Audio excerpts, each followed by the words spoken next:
Corra em direção ao seu medo. Corra em direção a ele como se não houvesse mais nada, e você superará o medo.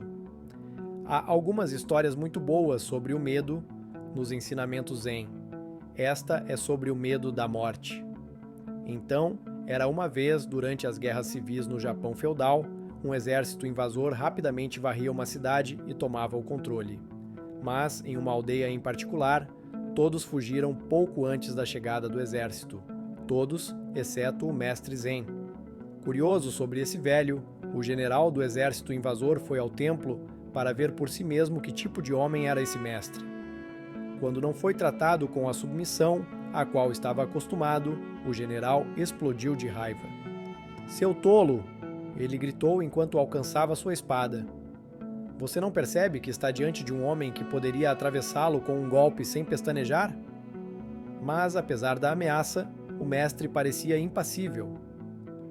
"E você percebe", respondeu calmamente o mestre, "que está diante de um homem que pode ser atravessado sem pestanejar?" Há outra boa história Zen sobre o medo.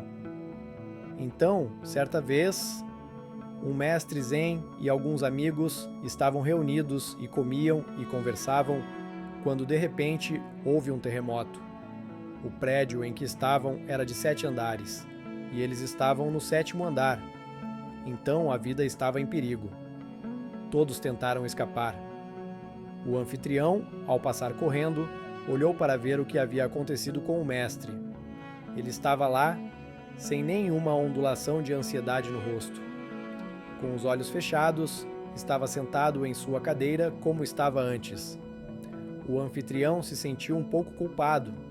Sentiu-se um pouco covarde. Não parecia bom que um convidado estivesse sentado lá e o anfitrião estivesse fugindo. Os outros 20 convidados já haviam descido as escadas, mas ele se conteve, embora tremesse de medo, e se sentou ao lado do mestre. O terremoto veio e foi. O mestre abriu os olhos e retomou sua conversa, que por causa do terremoto ele tinha que interromper. Continuou novamente exatamente na mesma frase, como se o terremoto não tivesse acontecido. O anfitrião agora não estava com disposição para ouvir, não estava com disposição para entender, porque seu ser inteiro estava muito perturbado e ele estava com muito medo. Embora o terremoto já tivesse passado, o medo ainda estava lá, e ele disse: "Agora não diga nada, porque não vou conseguir entender. Não sou mais eu mesmo. O terremoto me perturbou muito. Mas há uma pergunta que gostaria de lhe fazer. Todos os outros convidados escaparam. Eu também estava nas escadas, quase correndo, quando de repente me lembrei de você. Vendo você sentado lá, com os olhos fechados, sentado tão tranquilo, tão imperturbável, eu me senti um pouco covarde.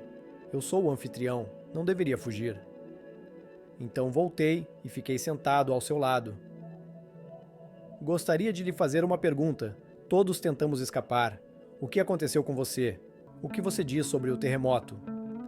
E o mestre respondeu: "Eu também escapei, mas você escapou para fora. Eu escapei para dentro. Sua fuga é inútil porque para onde quer que você vá, também haverá um terremoto. Então é sem sentido, não faz sentido. Você pode chegar ao 6º ou 5º andar do prédio, mas lá também haverá um terremoto. Eu escapei para um ponto dentro de mim onde nenhum terremoto jamais chega. Não pode chegar. Eu entrei no meu centro. Se você for passivo, pouco a pouco se tornará consciente do centro dentro de você. Você pode permanecer no mundo e fora dele, porque está sempre em contato com seu centro. Você pode se mover em um terremoto e ficar imperturbável, porque nada o toca. Veja na vida, em sua vida. Sempre que enfrentar o medo, lembre-se dessas duas histórias. O único lugar no mundo que pode salvá-lo do medo é o seu centro, está dentro de você. Então, olhe aí para dentro e não para fora. E seja a lenda que você é. Fique abençoado e muito obrigado por assistir.